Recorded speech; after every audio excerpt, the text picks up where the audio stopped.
Welcome back, America. I'm here with Donald Trump's lawyer handling another one of these rogue prosecutors, this time in Manhattan, Joe Tacopina.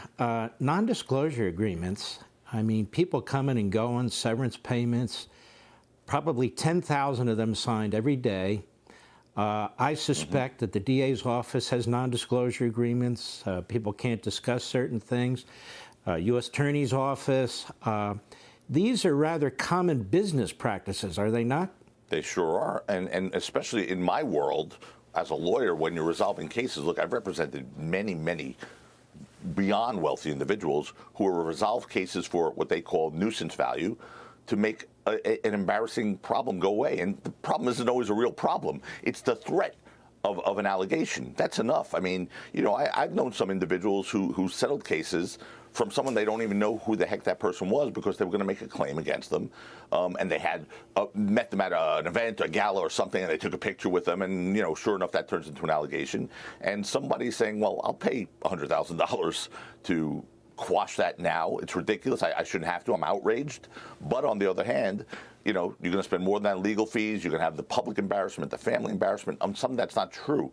And you know, in this day and age now, especially anything with Donald Trump, you know, because he's done such a great job for people in this country, and because of that, so many people on the other side of that equation, on the far left, hate him for it, and don't want him back in office.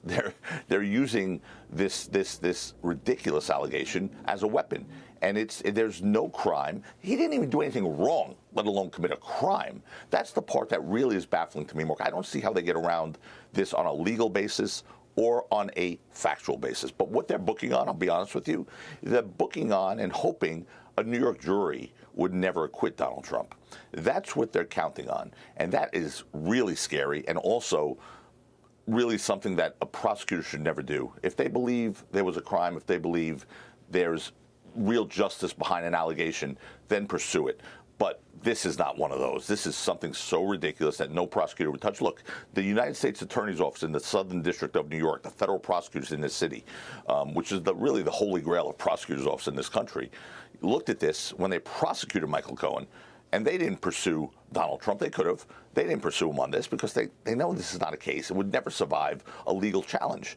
But I have more confidence in the New York jury than perhaps others do. And I think that they're, you know, look, whether they're whatever side of the political spectrum they fall on, I think they're people who want to look themselves in the mirror when they go home at night and not do something that is weaponizing our justice system. Because you know what? What's good for the goose is good for the gander. And eventually it's going to come full circle. Well, you're right about that, but in the meantime, people get hurt. The amount of money that people have to spend to defend themselves from frivolous investigations. I mean, this prosecutor is such a hack. He won't go after real criminals, even criminals that use guns. People who are defending themselves, he throws them in Rikers or wherever the hell he puts them. It's just unbelievable, and this is the case he chooses.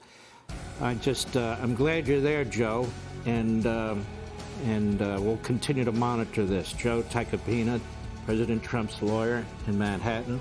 Thank you, my friend.